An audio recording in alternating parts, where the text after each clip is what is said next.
것 같다 그래요. 근데 나는 그 얘기를 들으면서 그건 그럴 수밖에 없어요. 불교는 경제적 가치나 현실 생활에 대한 가치를 가볍게 보거든요. 정신적 가치만 자꾸 하니까 경제 관심은 적어요. 아마 우리나라도 잘 모르겠습니다만 불교를 열심히 믿는 사람의 기업가가 없을 거예요. 그럼 자연히 그렇게 돼요. 유교는 도구로 사는 사회예요. 서로 위해주는 사회예요. 그러니까 경제가 올라가죠. 기독교는 어떤 사회인가? 열심히 일하고 부지런히 노력해서 경제적 가치를 쌓으려란 말이죠. 그러나 그것은 내가 소유하기 위해서 하는 게 아니고 가난한 사람들에게 모든 사람들에게 행복을 주기 위한 노력이다. 그 가치 때문에 그래요. 근데 그건 개인의 행복이나 사회 행복이나 꼭 마찬가지일 것 같아요. 경제 성장도 마찬가지일 것 같아요. 난 아주 좀 인상 깊은 그 시간이 하나 있었는데요. 1962년 봄학기에 제가 하버드 대학에서 한 학기 있었습니다. 그 대학에서 이제 아메리카의 미래 지도자들을 위해서 특강을 이제 요청하면 그 특강을 맡아서 오는 이제 교수가 있습니다. 그때 온 교수가 누구니 라인홀트 니버라고 하는 신학자입니다. 목사이고 그렇습니다. 그분이 그 하버드 대학생들한테 특강을 하는데 내가 가서 이제 경청했습니다. 그분 한 얘기 가운데 이런 얘기가 있습니다. 미국이 지금 세계에서 제일 부한 나라라고 가장 부자 나라가 됐는데 그 부를 여러분이 물려받는다고. 이건 우리 선조들이 우리에게 주어진 부니까 재산이니까 우리가 이거 가지고 행복하고 즐겁게 살자 하게 되면 아메리카는 희망이 없다고. 그 부를 세계 가난한 나라에 자꾸 주면 그 가난한 나라들이 잘 살게 되면 아메리카는 자연히 잘 살게 된다고.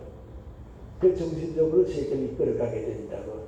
그게 당신네들에게 주어진 책임이다. 그 얘기예요. 난 그런 그 기독교 정신을 우리 젊은이들에게 좀 전해주는 사람이 있었으면 좋겠다. 그런 생각이 있습니다. 그럼 우리가 일의 가치에 대한 것 개인이나 경제 성장이나 마찬가지죠. 그래서 일의 가치를 좀 따지게 되고요. 마지막 한 가지만 좀 말씀드리고 싶은 것은 이제 60부터 90까지 이제 사는 인생에서 우리 모두에게 주어진 어떤 책임이 있겠는가 하는 생각은 지금은 해야 합니다. 저는 오늘 이만큼 대한민국이 성장한 원동력이 언제 시작됐는가 하고 물으면 100년 전에 3.1운동 때 출발했습니다. 3.1운동 때 제일 큰 변화가 왔는데 그 무슨 변화가 하니 3.1운동 이전에는요. 생활의 단위와 나와 내 가정입니다. 나와 내 가정에 살았습니다. 나라를 뺏기고 민족이 슬픈 위치에 처하게 되니까요. 온 국민이 똑같이 느낀 거 있는데요. 그 누구하니 가족보다는 민족이 먼저다. 가정보다는 국가가 먼저다. 국가를 잃어버리고 나니까 아무것도 남는 게 없습니다. 그래서 국가 단위로 국민 단위로 우리 역사가 시작된 게 3.1운동입니다. 그때부터 이제 100년 거쳐온 동안에 해방이 되고요. 6.25 전쟁을 겪고요. 그 과정 속에서도 국가 단위, 국민 단위로 오늘까지 성장해서 이만큼 올라올 겁니다. 근데 어느 정도 가만 안정되고 나니까요. 다시 생활 단위가 국가에서 가정으로 돌아가려고 그래요. 안으로 내려오려고 그래요. 그건 아니에요. 이전 우리가 하는 모든 일이 큰일이나 작으나 다 내가 이 노력을 함으로써 더 많은 이웃과 우리 국민들이 행복해지는 것과 연결이 되어 있어요. 아무것도 아닌 것 같지만 그게 목표예요. 예를 들어 말하면 이제 나 같은 사람은 이제 아직도 대중교통을 좀 많이 이용합니다. 전 버스를 타든지 뭐 택시를 타고 내리게 되면 기사님들한테 꼭 인사합니다. 내릴 때는 또 수고해 주셔서 고맙다고 꼭 인사합니다. 근데 언제부터 그 습관이 생겼는지 난 잘 모르겠는데요. 나도 모르게 이유는 이렇게요. 우리가 교통부 장관을 잘 만났기 때문에 내가 행복해졌다. 그런 건 없습니다. 그러나 택시 운전기사와 더불어 행복한 시간을 가질 수 있습니다.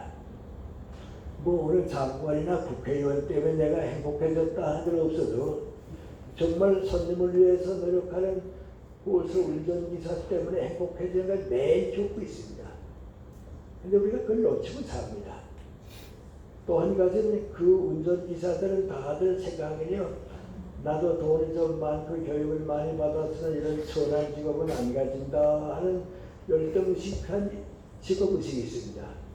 근데 그 열등이 아니고 교통부 장관보다는 당신이 하는 일이 더 소중하다고, 국회의원이 되는 것보다 당신이 우리를 행복하게 만들 수 있다고 하는 걸 우리가 줘야죠. 근데 그걸 우리는 생각을 못하고 있습니다.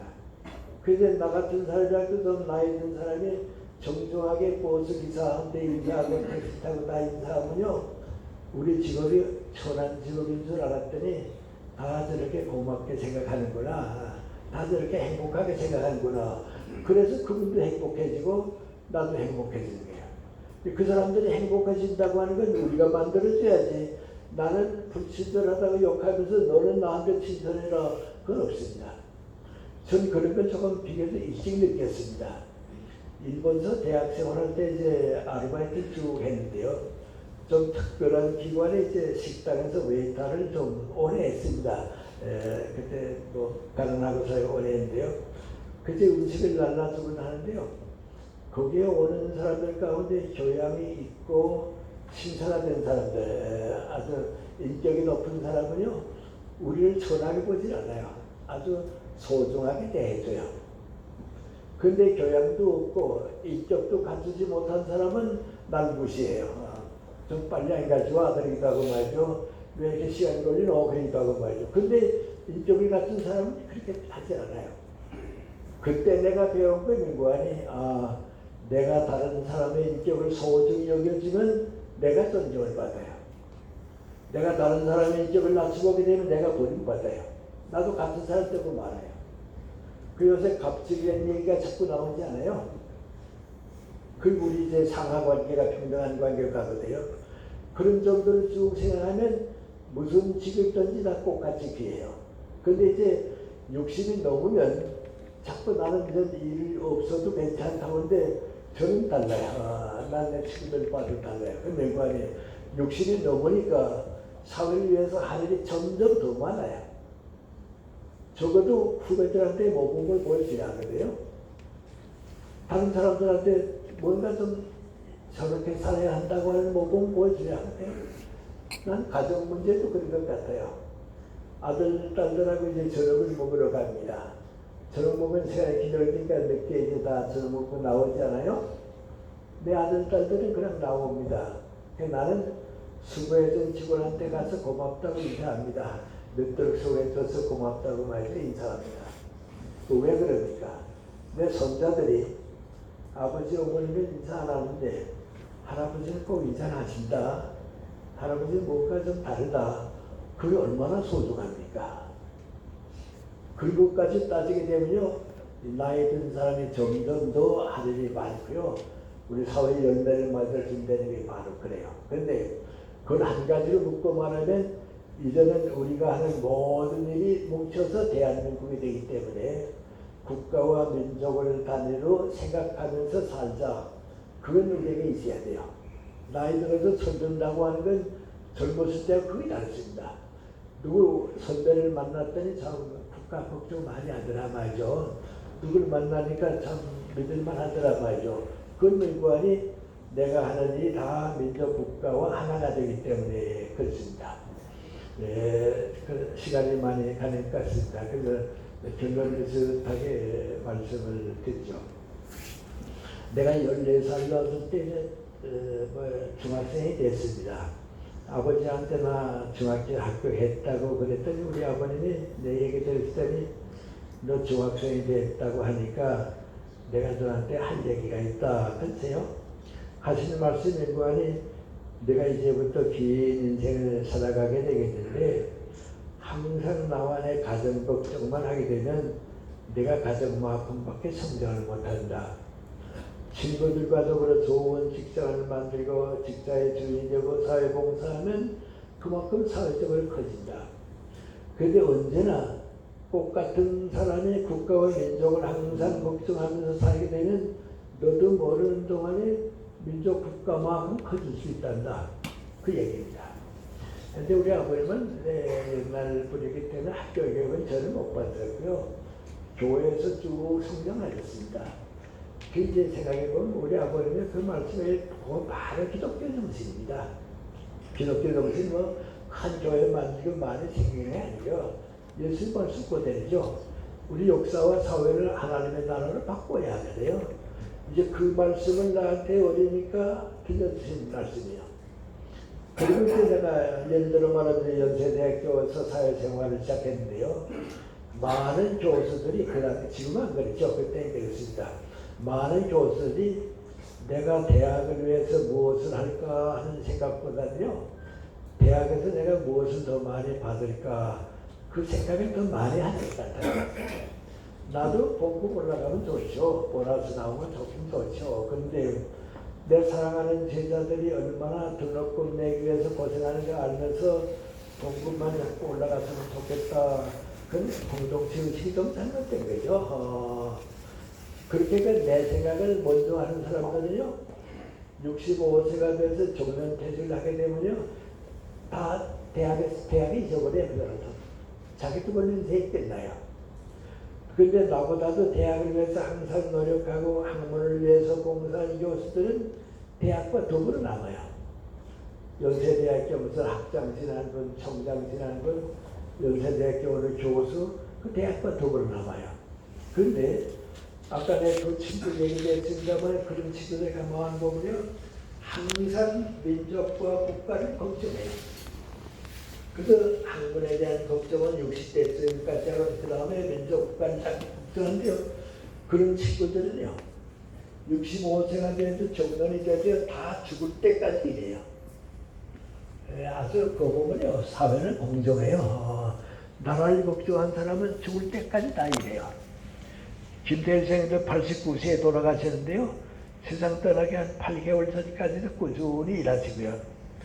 선조로부터 물려받은 재산이 좀 생겼는데요. 그 다 사회 문화 사업으로 다 내놓고 말이죠. 아주 그렇게 일해요. 안병호 선생님 마지막 텔레비전을 나왔고 92세 때인데요. 병동에 계실 때인데요. 그때도 하시는 얘기가 뭐니 우리 지도자들 좀 더 정직했으면 좋겠다는 말이죠. 그래서 수납방법으로 이만한 정이라고 생각하는데 그건 없다고 말이죠. 실력에 있지 않다고 나는 걱정해요. 그러니까 그런 사람들은 세상 떠날 때까지 일해요. 내 친구들 얘기 소개하는 것이 좀 저는 기쁘니까 말씀드립니다. 한 번은 안병호 선생님한테 전화를 받았어요. 근데 우리 50년 동안 다 동갑이고 같은 분야에서 우정을 가지고 일해왔는데 1년 내내 지나가도 우리 셋이 만나서 즐거운 시간은 거의 못 가졌다고. 그러기 전에 1년에 두세 번을 만나서 차도 마시고 점심도 같이 먹고 우리도 즐거운 시간 가져보면 어떨까 그래요. 내가 나도 그 생각이 있다고. 김태길 씨한테 전화 걸었습니다. 근데 전화 받더니 김태길 씨 그것도 한 가지만 생각하고 또 다른 생각을 못한다 그래요.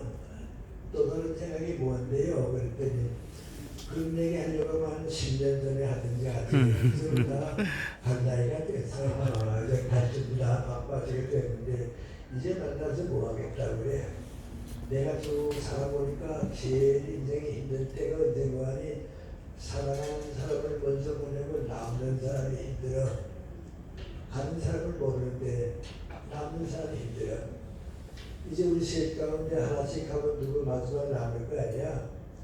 누가 남을지 모르지만 그 얼마나 그 남는 사람에게 부담 주려고 그래. 그래서 이렇게 살다 순서대로 가자. 내일만 한 대로 마무리하고 가자 그래요. 또 그렇게 올 것 같아요. 그래서 그만 그 사람 안 만났어요. 김태재 먼저 가시려고 했는 거예요. 먼저 가시고요. 한 번 또 안병호 선생님 나한테 또 전화를 걸었어요. 김태재 바쁘지 않으면 나 좀 전화를 얘기하려고 그래. 그래요. 말씀하세요. 그랬더니 나 그래서 요새 이런 생각 저런 생각 좀 많이 해보는데 미안해. 암만 내가 생각해도 예감이 김새 혼자 남을 것 같아. 그래요. 왜 건강이 좋지 않으세요? 그랬더니 건강보다도 그저 내 생각이 그래. 그래서 얘기 좀 하고 싶어서 그래요. 우리 어머님이 세상 떠나시기 전에 나한테 유언한 기회가 똑같아요. 그래서 안성이 나한테 친구로서 유언하려고 그러구나 하니까 마음이 좀 무거워요. 뭐 하는 얘기 하나 꼭 같죠. 혼자 남게 돼서 미안해. 혼자 남게 돼도 너무 그렇게 힘들어하지 마세요. 마지막 부탁이 민구원이 김새 우리보다 정신력이 강하니까 우리가 남겨놓은 마음을 부탁하고 싶어서 그래. 그 이유이죠. 또 한 생각하세요. 나 혼자 남았는데요. 안성이 교주에 계실 때입니다. 내가 충청북도 영동에 강연을 갔어요. 강연 끝나고 옆에 대기실에서 조금만 조용하니까 나한테 눈 감고 좀 피가 부르시는데 누가 놓고네요. 들어오세요 그랬더니 한 사람 들어오는데 아마 지방이 일지겠죠. 들어와서 한 말이 선생님 잠깐 한 5분만 인사드리도록 하겠습니다. 그래야 앉으시라고. 첫 마디가 민구하니 안배우 선생님 건강 어떠신가요? 그래요. 지금 고령이시기 때문에 밖에 잘 나오지 못하고 병동에 계신다고 그랬어요. 그랬더니 워낙 연세가 높으시니까 그러시겠죠. 그래도 선생님 오늘 우리 고장까지 오셔서 이렇게 좋은 말씀 남겨주시고 가시는데요. 말씀 듣고서 집으로 가다가 가만 생각해 보니까 내가 오늘 선생님한테 고맙다고 인사를 못 드리면 다시는 기회를 기회가 없을 것 같다는 생각이 들어서 고맙다는 인사드리고 가려고 왔습니다. 그래요. 그리고 하는 얘기 가운데 하나가 민관이 우리들이 60년대, 70년대 살 때는 정말 힘들었습니다. 경제보다도 정신적으로 다 방황했습니다. 그때 두 분 선생님이 계셔서 책도 써주시고 방송도 하시고 가연도 해주시고 두 분 말씀을 가지고 우리가 그 어려운 시기를 넘겼습니다. 그분 하는 얘기는 저는요. 하나님께서 우리가 너무 불쌍하니까 두 분 선생님을 보내주셨다. 그렇게 생각하고 살았습니다. 그래서 고맙다는 인사를 꼭 드리고 가고 싶어서 인사드리려고 들어왔습니다. 정중하게 인사해요. 그리고 돌아서면서 하는 얘기가 민구하니 안병 선생님 뵙게 되면요 꼭 고맙다는 인사 좀 전해주세요. 그리고 갔습니다. 이런 걸 이제 쭉 겪고 나면요 지금 와서 생각하는 게 말이죠. 내가 나를 위해서 산 일은 남는 게 없어요. 그 불가에서 빈손으로 왔다가 빈손으로 간다고 하는 게 맞아요. 내가 나를 위해서 산 게 남는 게 없어요. 도구로 산 건 행복해요. 여러분이 같은 직장 이런 모임을 통해서 행복해야 돼요. 그 행복을 놓치면 다른 데서 행복이 오는 건 아니에요. 또 직장 생활도 그래요.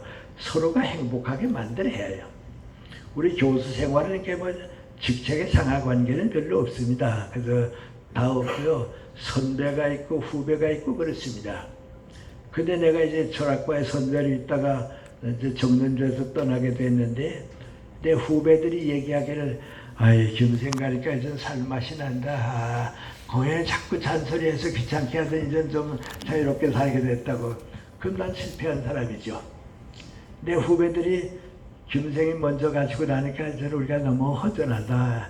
또 다른 좀 어른이 계셨으면 좋았을 텐데 그럼 나는 성공한 거죠.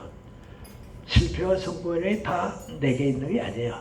더불어 사는 데 있어요. 그리고 민족과 국가를 걱정했던 그 마음이 남아요. 그 마음이 쌓여서 좀 대한민국이 이루어지고 역사가 이루어지고 그런 거예요. 그렇게 생각하면 여러분 연세도 다 다르시고요. 또 하시는도 다 똑같지 않지만요. 마지막 인간이 사는 목적은 똑같아요. 이제는 민족과 국가와 생활이 내 모든 생활과 연결이 되어 있기 때문에요. 내가 좀 더 많은 사람들에게 행복을 나누어주고 또 그 말씀들의 행복이 내 행복으로 돌아올 수 있는 생활을 찾아야 돼요. 그것밖에 더 좋은 길이 없어요. 근데 그런 사람들은요, 이런 말씀드렸습니다마는 꼭 받는 인자가 꼭 하나예요. 뭐 유명했다, 인기 있다, 훌륭했다 그건 아니고요. 아는 사람들이 날 찾아와서 고맙습니다, 수고하셨습니다, 정말 우리 위해서 많은 수고해 주셨습니다. 근사받는 사람이 역사를 건설하는 사람이에요. 그런 수가 많아지는 것이 축복받는 사람이요.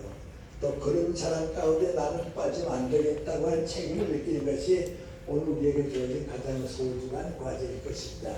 좀 이런 생각을 정리해 보시면서요. 여러분의 남은 인생이 좀 더 보람있고 행복한 인생으로 출발해 주셨으면 감사하겠습니다. 고맙습니다.